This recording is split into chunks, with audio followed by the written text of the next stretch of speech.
Hello and welcome everyone. आज के इस वीडियो लेक्चर में हम डिटेल में डिस्कस करेंगे पेटेंट के बारे में। पेटेंट बेसिकली क्या है, इसके क्या लॉज हैं, क्या पेटेंट के टाइप्स हैं, कितने उसके टाइप्स हैं, पर्टिकुलर क्या एडवांटेज हैं पेटेंट के, क्या डिसएडवांटेजेस हैं। कंप्लीट डिटेल्ड डिस्कशन हम करेंगे पेटेंट के बारे में। तो सबसे पहले तो हम बोल सकते हैं कि इसकी जो शुरुआत है वो 1474 में देखने को मिलती है। अच्छा, पेटेंट होता क्या है? जैसा कि हमने इंटेलेक्चुअल प्रॉपर्टी राइट्स के काफ़ी वीडियोस में हमने उसका इंट्रोडक्शन देखा है कि इंटेलेक्चुअल प्रॉपर्टी राइट्स बेसिकली होते क्या हैं।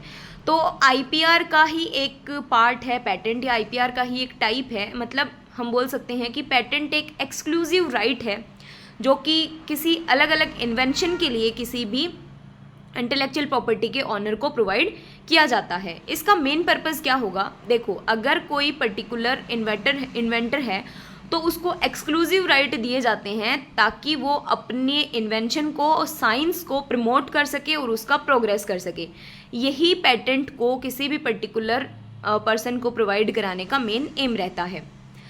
अब अगर हम बात करें पेटेंट्स के टाइप की, तो पेटेंट्स के टाइप अलग अलग बेसिस पे क्लासीफाई किए जा सकते हैं। जैसे फर्स्ट आता है बेस्ड ऑन ड्यूरेशन।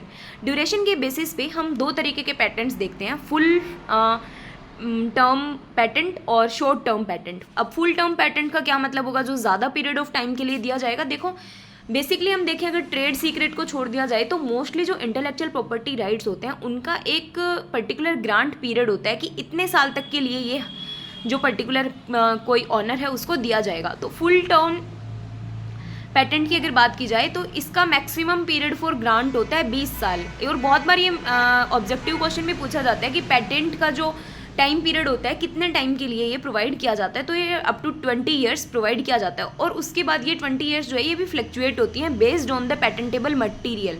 कौन सा पेटेंटेबल मैटर पेटेंट करवाया जा रहा है उसके ऊपर भी ये डिपेंड करता है।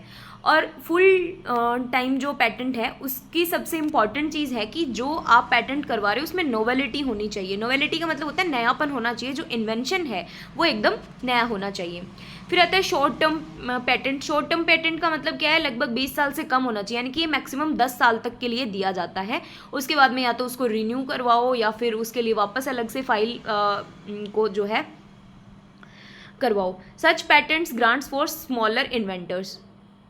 तो जो स्मॉल लेवल पे इन्वेंटर्स होते हैं उनको ये प्रोवाइड किया जाता है। इसमें नोवेलिटी का बहुत ज़्यादा वो नहीं होता है। स्मॉल लेवल के जो न्यू रिसर्च बोल सकते हैं हम, या न्यू जो इन्वेंशंस होते हैं उनके लिए प्रोवाइड किया जाता है।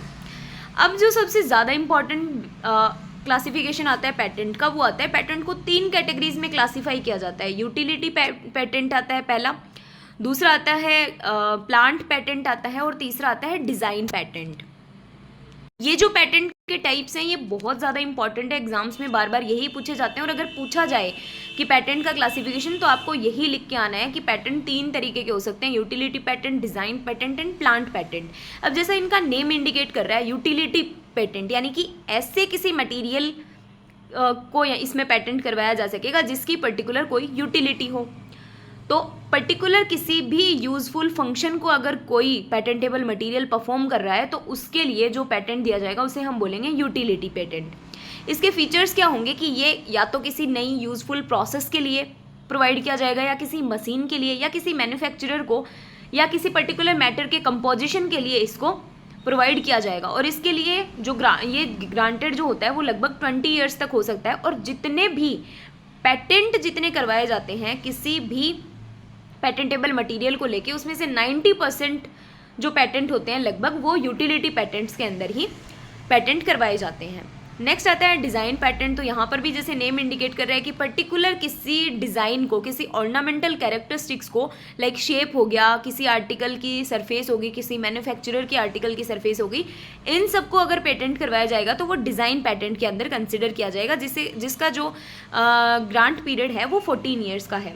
और इसे पिक्चर पेटेंट के नाम से भी जाना जाता है। ये पर्टिकुलर किसी आइडिया को प्रोटेक्ट नहीं करता है और इसीलिए इसे काफ़ी वीक टाइप का जो पेटेंट है वो माना जाता है। नेक्स्ट आता है plant patent. Plant patent basically क्या होता है? ये किसी न्यूली डेवलप्ड वेराइटी के लिए, जैसा नेम इंडिकेट कर रहे हैं ना प्लांट, तो ये किसी पर्टिकुलर प्लांट के लिए, किसी वेराइटी के डेवलपमेंट के लिए प्रोवाइड किया जाता है। तो ये रीज़न स्पेसिफिक होते हैं, रिसेंट ओरिजिन स्पेसिफिक होते हैं प्लांट पैटेंट, और इनका जो टाइम पीरियड होता है, ग्रांट पीरियड होता है, वो लगभग 5 ईयर्स तक हो सकता है।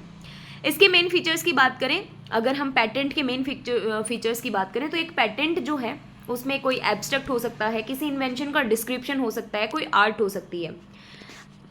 पीरियड की अगर हम बात करें तो कॉमन 15 to 20 ईयर्स तक पैटेंट का जो टाइम होता है वो होता है। शॉर्ट टर्म पैटेंट्स 15 साल के लिए और लॉन्ग टर्म पैटेंट्स 20 ईयर्स के लिए। लेकिन फिर भी ये डिपेंड करता है पैटेंटेबल मैटर, कौन सा पैटेंट करवाया जाना है, उसके अकॉर्डिंग ये जो ईयर्स हैं वो फ्लेक्सिबल होती है। पर मैक्सिमम अगर हम यहाँ पर टाइम पीरियड की बात करें तो वो 20 ईयर्स होता है।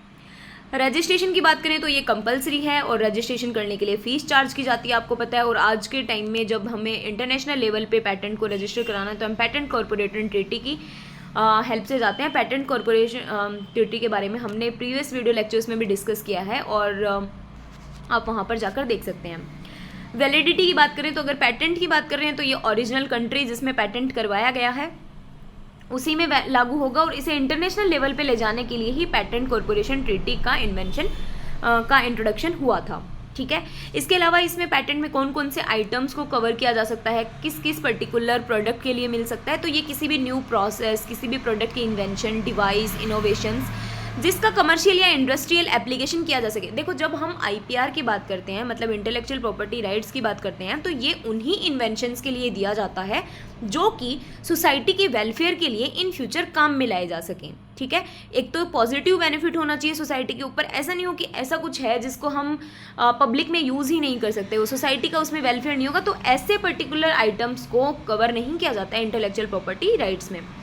और इन्वेंटर के द्वारा इसको कंट्रोल किया जा सकता है। एनफोर्समेंट रजिस्ट्रेशन की बात किया जा सकता है। इन्फ्रिंजमेंट का मतलब है कि अगर कोई पर्टिकुलर आपके पैटेंट को चुरा रहा है ना, या फिर इन्फ्रिंजमेंट मतलब आपके पर्टिकुलर कंडीशंस को ब्रेक किया जा रहा है, तो पैटेंटेबल ऑनर के पास में ये पर्टिकुलर प्रोसेस उसके बाई हैंड आ जाती है कि वो अगर इन्फ्रिंजमेंट सही मायने में अगर पाया जाता है कि हाँ पर्टिकुलर ऑनर के द्वारा पैटेंट के जो भी रूल्स और रेगुलेशन हैं उनका इन्फ्रिंजमेंट किया गया है, तो उससे पेनल्टी ली जा सकती है गवर्नमेंट के द्वारा या किसी भी पर्टिकुलर संस्थान के द्वारा। तो यहाँ पर रूल्स और रेगुलेशंस का बिल्कुल भी ब्रेकडाउन नहीं होना चाहिए। फिर आते हैं कि पैटेंट के लिए क्या रिक्वायरमेंट्स होनी चाहिए, कौन से क्राइटेरियाज होने चाहिए जब हम किसी भी चीज़ को बोलेंगे कि इसको पैटेंट किया जा सकता है। पैटेंटेबल सब्जेक्ट मैटर होना चाहिए। अब पैटेंटेबल सब्जेक्ट मैटर मतलब ऐसा मटेरियल होना चाहिए जिसे पैटेंट करवाया जा सके। तो ऐसे 5 मैटर हैं बेसिकली। किसी प्रोसेस को पैटेंट करवाया जा सकता है, किसी मशीन को करवाया जा सकता है, किसी मैन्युफैक्चरर के आर्टिकल को, बिजनेस मेथड को, और सॉफ्टवेयर रिलेटेड जो आइडियाज़ हैं उनको बेसिकली पैटेंट करवाया जा सकता है।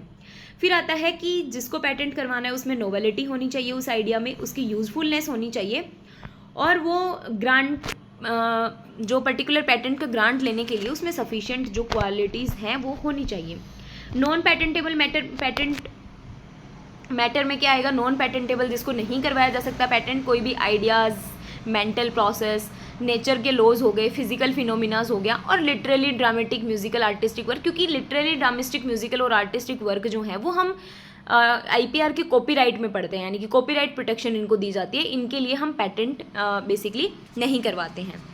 ठीक है, इसके बाद में हम देखते हैं कि पैटेंट के क्या एडवांटेज हैं। तो ऑब्वियसली बात है कि किसी भी पर्टिकुलर पर्सन के द्वारा उसकी डेवलप की गई प्रोसेस को, उसकी डेवलप की गई मशीन्स को अगर एक्सक्लूसिव राइट्स प्रोवाइड किए जा रहे हैं तो ये सोसाइटी में वही एक एनकरेजमेंट का काम करता है, एक उत्साह देता है लोगों को कि हम भी ऐसा कुछ न्यू इन्वेंशन करें। प्रोडक्ट की वैल्यू को भी इंक्रीज़ करता है। डिसएडवांटेजेस क्या हो सकते हैं, देखो टाइम बहुत लगता है, ये थोड़ा सा मतलब एक हम बोल सकते हैं टाइम कंज्यूमिंग प्रोसेस है पैटेंट की प्रोसेस को पैटेंट की प्रोसेस में जाके पैटेंट करवाना, और शॉर्ट ड्यूरेशन की वैलिडिटी के लिए मिलता है, लाइक 15 to 20 ईयर्स मिलता है, और कॉस्ट जो है वो भी काफ़ी ज़्यादा लगती है। उसके बाद में 15 to 20 ईयर्स बाद में इसको वापस रीन्यू करवाओ, उसके लिए भी वापस से कॉस्ट इनको देनी पड़ती है। तो ये सारे डिसएडवांटेजेस हम देख सकते हैं। इसके अलावा पेटेंट ऑनर के द्वारा जो प्रोमिसेस दिए जाते हैं उसे पेटेंट लाइसेंसिंग के अंदर कवर किए जाते हैं, और प्रोविजनल पेटेंट एप्लीकेशन। ये हमारा था बेसिक सा, जिससे एग्रीकल्चर पॉइंट ऑफ व्यू से हम पेटेंट को कितना देखते हैं। बेसिकली तो जो सबसे ज़्यादा इंपॉर्टेंट हमें पेटेंट की डेफिनेशन आनी चाहिए, ये कितने नंबर, कितने टाइम के लिए, कितने ईयर के लिए ये ग्रांट किया जाता है। दूसरा, इसके क्या टाइप्स हैं।